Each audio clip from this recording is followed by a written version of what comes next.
Bien, bonjour à vous toutes. Je vais vous donner un petit peu mon arrière-plan d'où je viens pour que vous compreniez ce que je vais vous partager par la suite. Alors, je suis d'une famille, l'aînée d'une famille de 7 enfants. Et très jeune, vers l'âge peut-être de, je sais pas, 4-5 ans, j'ai commencé à être une maman. Comme j'étais la plus vieille, alors je devais prendre soin des plus jeunes, je devais être raisonnable, je devais donner, je devais consoler, je devais aider ma mère. Et ça a été comme ça toute ma vie. Alors, mon rôle, c'était ça.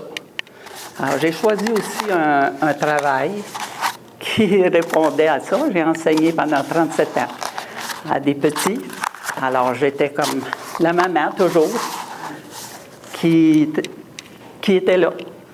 Alors, ce que je vais vous partager aujourd'hui, c'est ce que Dieu a fait dans ma vie, juste pour vous donner un petit peu, là.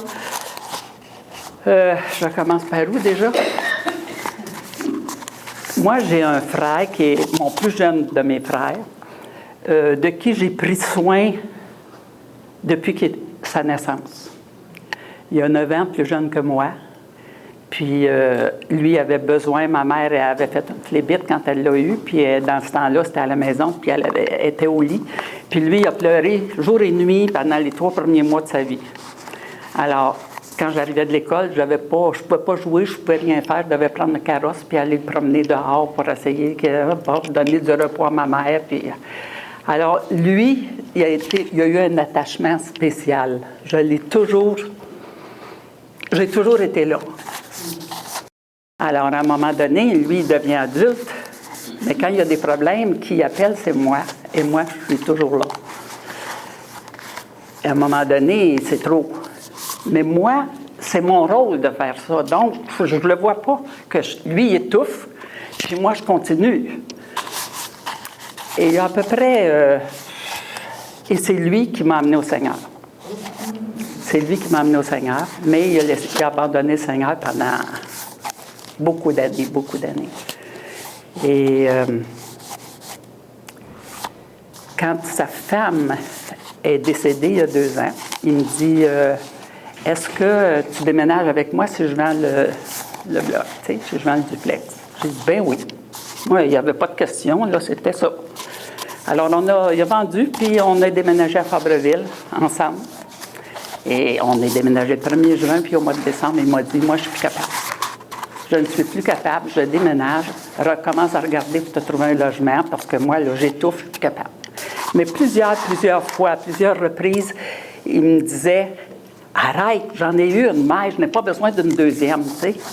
Mais moi, là, c'était comme, non, c'est normal. Alors, il a trouvé un logement, on a brisé notre bail, il a trouvé un logement, puis il a déménagé à la Chute. Et moi, je suis déménagée à Bois-des-Filiers.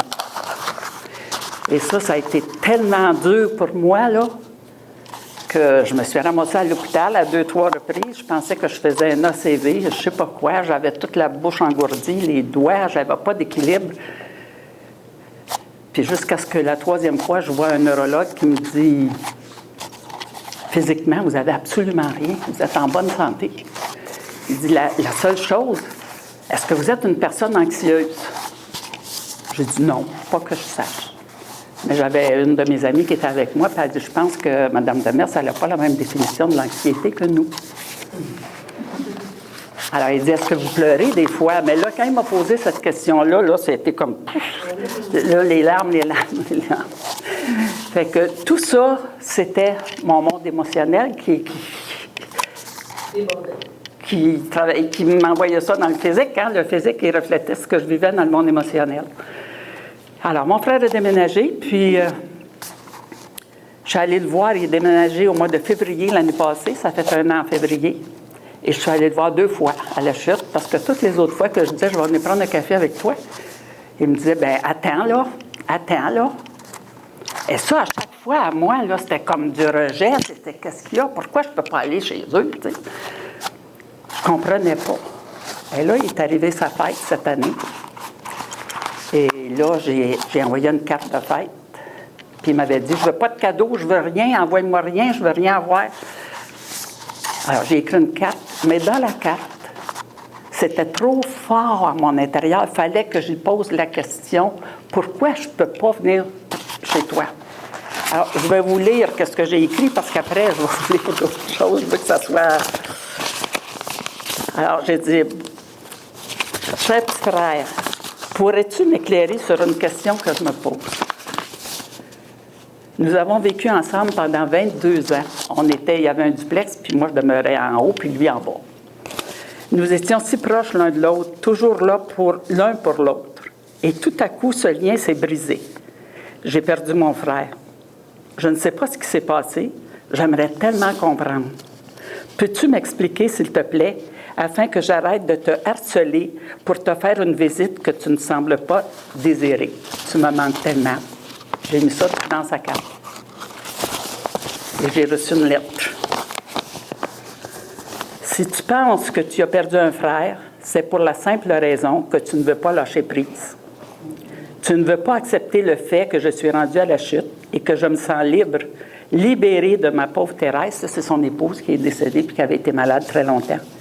Que j'ai pris soin pendant une grande partie de notre mariage. Je ne le regrette pas, bien au contraire. Et deuxièmement, de t'avoir pendant 22 ans comme deuxième mère, c'était invivable. C'est pas ce que tu voulais, mais tu t'en rendais pas compte. Et troisièmement, c'est ton entêtement de toujours vouloir donner des cadeaux. Et encore là, tu es borné à continuer. Après que je te dis que je veux rien, encore là, tu m'envoies un chèque. C'est étouffant de te voir constamment faire à ta tête. Il faut te faire à l'idée que maintenant que je suis à la chute, il n'est pas question que je ne veux pas te voir, c'est que j'ai ma vie à faire librement, sans être obligé de refuser des cadeaux, de l'argent, de la nourriture, etc. Tu ne veux tout simplement pas décrocher, c'est ça ton problème. Présentement, puis là, il me dit tout ce qu'il fait, là, parce que, il me dit tout ce qu'il fait à l'Église, parce que le Seigneur, il y a des bouts, là, c'est parce que moi, ça fait 5-6 ans que le Seigneur m'avait montré dans mon cœur que c'est moi qui prenais sa place, qui était toujours au secours de mon frère, qui était là quand il avait besoin. J'étais toujours là. Fait que Dieu, il ne pouvait pas agir. Fait que ça fait 5-6 ans qu'au groupe de mi-semaine, à tout moment donné, à intervalles, je demande comme requête de prière, de prier pour m'aider à laisser la place au Seigneur pour que moi, je m'enlève de là. Mais ça ne fonctionnait jamais. Et là, aujourd'hui, je sais pourquoi ça ne fonctionnait pas. Parce que je demandais à Dieu de le faire. Mais c'est moi qui continuais à le faire de mes propres forces, que j'y allais toujours, puis je le faisais tout le temps. Mais je disais à Dieu, je te laisse la place, mais je gardais la place. Alors, il me dit tout ce qu'il fait, puis il dit, quand je vais avoir du temps libre, puis lui, il est revenu au Seigneur, c'est ça que j'étais en train de dire. Lui, il est revenu au Seigneur au mois de mai l'année dernière. Fait que là, il va à l'église à la chute. Et puis, il était alcoolique, il a arrêté de boire, il a arrêté de fumer maintenant. Puis, en tout cas, ça va bien pour lui. Le Seigneur a pu prendre la place pour venir le chercher parce qu'il ne pouvait pas. Tant que moi, j'étais là, on a un Dieu qui nous respecte. Moi, je dis toujours ça souvent, là. On a un Dieu respectueux qui nous attend, puis il nous laisse aller. Puis, à un moment donné, bien, il guide les choses. Comme cette lettre-là, je sais que c'est Dieu qui a donné les paroles à mon frère pour m'écrire ça. S'il ne m'avait pas écrit ça, ça n'aurait pas fait ce que ça fait là par la main de Dieu, là. Alors, il dit, quand je vais avoir du temps libre et je serai reposé, ne t'inquiète pas, je vais t'inviter. En attendant, apprends à décrocher. Ça va juste faire en sorte que tu vas vivre plus librement et heureuse. Tu n'accepteras pas ce que je vais te dire, mais c'est purement de l'esclavage. Je suis toujours ton frère. Tu as décidé de vivre à Laval et moi, j'ai décidé de vivre à la Chute. Donc, nos vies ne peuvent plus être comme quand nous vivions dans le même bloc.